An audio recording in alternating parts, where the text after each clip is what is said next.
నమస్తే. నేను డాక్టర్ ఆదిత్య రంగనాథ్ వెంపల. నమస్తే. నేను డాక్టర్ ఆదిత్య రంగనాథ్ వెంపల. వయసుతో సంబంధం లేకుండా చాలామందికి ఇప్పటికే మోకాళ్ళు అరిగిపోయినట్టు అయిపోవడం, మోకాళ్ళ నొప్పులు, జాయింట్ పెయిన్స్, డయాబెటీస్ వాళ్ళు ఉంటే వాళ్ళకి ఫ్రోజన్ షోల్డర్ అంటాం. అంటే ఇది లేపలేకపోవడం. సో ఇలాంటివన్నీ పెయిన్స్ ఉంటాయి. కొంతమందికి ఎక్కువ ట్రావెల్ చేసిన వాళ్ళు అవ్వచ్చు, ఎక్కువసేపు కూర్చొని ఉన్న వాళ్ళు కావచ్చు, వాళ్ళకి బ్యాక్ పెయిన్స్ వస్తూ ఉంటాయి. లేదంటే వంగి ఎక్కువ పనిచేసే వాళ్ళకి కూడా ఈ మెడ రీజన్లో చాలా పెయిన్స్ వస్తూ ఉంటాయి. సో ఇలాంటి వాటన్నిటికీ కూడా మన ఆయుర్వేదిక్ షాప్లో మీకు ఈజీగా దొరికేదే చెప్పబోతున్నాను. ఆయుర్వేదంలో ఏమున్నాయి దాన్ని తెచ్చుకొని మనం ఈజీగా ప్రిపేర్ చేసుకొని, చాలా ఈజీగా ప్రిపేర్ చేసుకొని రాసుకొని ఇన్స్టెంట్గా మనం ఎలా రిలీఫ్ పొందొచ్చు అనేది ఈరోజు మనం మాట్లాడుకుందాం. సో ఆయుర్వేదిక్ షాప్స్లో మీకు క్రిస్టల్స్ దొరుకుతాయి. దీని పేరు పువ్వులు అంటే పువ్వు అని పిలుస్తాం, కానీ ఇది అంటే ఏదో చెట్టుకి తీసి ఆ పువ్వు కాదండి. వాము పువ్వు, తర్వాత పుదీనా పువ్వు అని రెండు కూడా మీకు ఆయుర్వేదిక్ స్టోర్స్లో దొరుకుతాయి. వాము పువ్వు, పుదీనా పువ్వు క్రిస్టల్స్ లాగే ఉంటాయి. తర్వాత కర్పూరం, మొద్దు కర్పూరం అవ్వచ్చు, మనం దేవుడికి పెట్టే కర్పూరం, ఆ మొద్దు కర్పూరం తెచ్చుకోండి. ఆయుర్వేదిక్ స్టోర్సే కాదు, మన పూజా స్టోర్స్లో కూడా దొరుకుతాయి కదా. సో తెచ్చుకోండి. ఈ మూడే ఇంగ్రీడియంట్స్. ఏం చేస్తారంటే సమానంగా తీసుకోండి. మీరు 50 గ్రామ్సే తీసుకుంటారో లేదా ఒక కప్పే తీసుకుంటారో మీరు మీ ఇష్టం, లేదంటే పావు కప్ కింద తీసుకుంటారో. ఈ మూడిట్ని ఒక గాజు పాత్రలో, ప్లాస్టిక్ వాడద్దు, వేరే ఇతరత్ర వాడదు, గాజు పాత్ర లేదా గాజు బాటిల్లో మీరు ఈ మూడు కలిపేయండి. అంటే వేసేయండి, జస్ట్ వేసేసి వదిలేస్తే అందులో రసాయనిక చర్య జరిగి, అంటే కెమికల్ రియాక్షన్ జరిగి అదంతలో అదే కొంచెం లిక్విడ్ ఫామ్లోకి అయిపోతుంది. చాలా అంటే అదేదో మ్యాజికల్గా అదంతలో అదే లిక్విడ్ ఫామ్లో అయిపోతుంది. లేదా దాన్ని ఇలా కలిపినా కూడా ఫాస్ట్గా దాంట్లో ఈ రసాయన చర్య జరిగి లిక్విడ్ అయిపోతుంది. దీన్ని మూత పెట్టేసి ఎందులోనైనా స్టోర్ చేసుకొని రాత్రి పడుకునే ముందు, అలాగే ఉదయం, ఇంకా ఎక్కువ నొప్పులు ఉంటే 3 పూట్ల. సో ఏదైతే ఆ లిక్విడ్ ఫామ్ ఉందో, ఎక్కడైతే మీకు పెయిన్ వస్తుందో ఆ జాయింట్ దగ్గర మీరు అది అప్లై చేసుకొని, చాలా కూలింగ్ ఎఫెక్ట్ కూడా ఇస్తుంది. బికాజ్ ఇందులో మెంతాల్ అంటే మనం ఇది కలిపాం, మన కర్పూరం కలిపాం కదా, క్యాంఫర్ కలిపాం కదా. సో మీకు ఇవన్నీ కూడా ఏమవుతుందంటే పుదీనా, ఈ మెంతాల్, పుదీనా పువ్వు కలిపాం. ఇవన్నీ కూడా మీకు ఆ సూతింగ్ ఎఫెక్ట్ని, ఆ చల్లదనాన్ని మంచిగా మీకు బాగుంటుంది అనమాట. ఆ బర్నింగ్ సెన్సేషన్ ఏదైనా ఉన్నా, ఒకవేళ మీకు తిమ్మిర్లు మంటగా అనిపిస్తుంది, అలాంటి వాటికి కూడా ఇది రాసుకోవచ్చు అనమాట. సో ఎక్కడైనా కానీ ఇది పెయిన్స్కి, రిలీవింగ్కి హెల్ప్ అవుతుంది.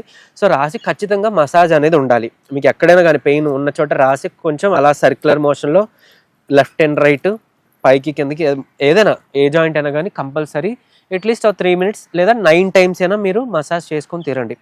1 పూటో 2 పూటలో మనం తీసుకుంటాం. తర్వాత ఇంకోటి ఏంటి అని అంటే, ఇదే లిక్విడ్ని మీరు జస్ట్ 1 టీ స్పూను కొంచెం వేడి నీటిలో అట్లా కలిపి పరగడుపుని తాగితే కూడా, అంటే ఇంటర్నల్గా కూడా తీసుకొస్తే తాగితే కూడా మీకు గ్యాస్ట్రిక్ సమస్య ఏమైనా ఉంటే కూడా పోతుంది అనమాట. సో దానికి కూడా అంటే ఎక్కువ మోతాదు కాదు, నేను చెప్పిన ఆ డోస్లోనే పాటించాల్సి ఉంటుంది. సో దానికి కూడా హెల్ప్ అవుతుంది. అండ్ ఇంటర్నల్గా కూడా మీకు ఈ ఇన్ఫ్లమేషన్ అది తగ్గించి పెయిన్ ఎనాల్సిక్ ఎఫెక్ట్ ఇస్తూ ఆ పెయిన్ తగ్గడానికి కూడా హెల్ప్ అవుతుంది అనమాట. ఈ 3 వాడుకోవచ్చు.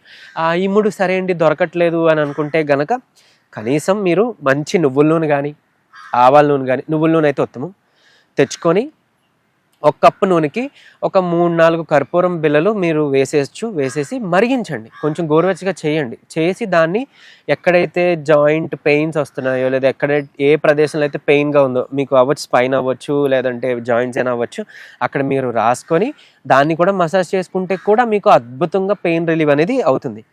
అండ్ మోర్ ఓవర్ ఈ 2 మనం బయట నుంచి ఎక్స్టర్నల్గా వాడుకునేవి చెప్పుకున్నాం కదా, ఇంటర్నల్గా కూడా యాంటీ ఇన్ఫ్లమేటరీ ఫుడ్ కంపల్సరీ తీసుకోవాల్సిందేనండి. తీసుకుంటే అంటే ఎలా అయితే మీరు ట్యాబ్లెట్ తీసుకుంటున్నారో పెయిన్ తగ్గడానికి, అలానే ఇంటర్నల్గా తీసుకుంటే ఇంకా మంచిగా రిజల్ట్ ఉంటుంది. అదేంటో కూడా ఇప్పుడు చెప్పబోతున్నా. అలానే కొంతమంది జస్ట్ ఏదో పెయిన్ రిలీవింగ్కి ట్యాబ్లెట్ వాడుతున్నాం, పెయిన్ తగ్గట్లేదు, ఇంకా సంవత్సరాలు ఇది బాగుంది కదా డాక్టర్ ప్రిస్క్రైబ్ చేసో, లేదంటే మెడికల్ షాప్కి వెళ్ళి ఏదైనా స్టెరాయిడ్ ఏదైనా ట్యాబ్లెట్ తెచ్చేసి వాడేసి మళ్ళీ కిడ్నీలు ఫెయిల్యూర్ అని ఇవన్నీ చాలా ప్రమాదాలతో బాధపడుతూ ఉంటారు. సో అలాంటి వాళ్ళు జాగ్రత్త, ఇంటర్నల్గా తీసుకోవడానికి నేను చెప్తున్నాను. చూడండి, జాయింట్ పెయిన్స్కి మీకు దాల్చిన చెక్క పొడి చాలా బాగా ఉపయోగపడుతుందండి. 1 చెంచా దాల్చిన చెక్క పొడి తీసుకొని 1 గ్లాసు గోరువెచ్చని నీటిలో కలిపి తాగిన జాయింట్ పెయిన్స్ తగ్గుతాయి.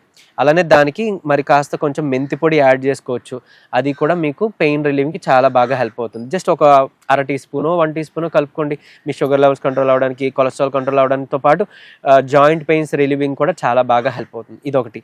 అండ్ ఇంకా చెప్పాలంటే మీకు దొరికే, ఒకవేళ ఆముదం చెట్టు ఏమైనా దొరికినా, లేదా జిల్లేడు మొక్క ఏదైనా దొరికిన ఆకులు కూడా ఇండివిజువల్గా ఏదో ఒక ఆకు తెచ్చుకొని కొంచెం పెనం మీద జస్ట్ వేడి చేసి, మీరు పెయిన్ ఉన్న చోట, అంటే ఆముదం మొక్క అనుకోండి, దానికి ఏమి రాయాల్సిన, డైరెక్ట్గా ఆముదం ఆకునే తీసి మీరు అక్కడ వెచ్చగా చేసి మీరు ఆ జాయింట్ ఉన్న పెయిన్ ఉండే చోట మీరు కట్టులా కట్టొచ్చు.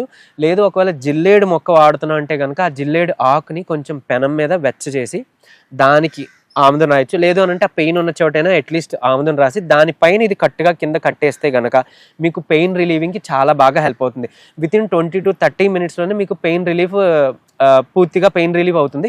ఒక 15 minutesలోనే ఎలాగైతే ట్యాబ్లెట్ వేసిన తర్వాత మనకి స్టార్ట్ అవుతుందో పెయిన్ రిలీఫ్, అలాగే ఈ ఎఫెక్ట్ కూడా మీకు చూపిస్తుంది. సో ఇవన్నీ కూడా చాలా సేఫ్ ప్రొసీజర్స్. ఇది వాడుకొని మీ అందరు పెయిన్ తగ్గించుకుంటారని ఆశిస్తున్నాను. అలానే మీకు తెలిసిన వాళ్ళు ఎవరైనా పెయిన్తో బాధపడుతున్నారంటే వాళ్ళకి కూడా దయచేసి ఇది షేర్ చేయండి. Thank you.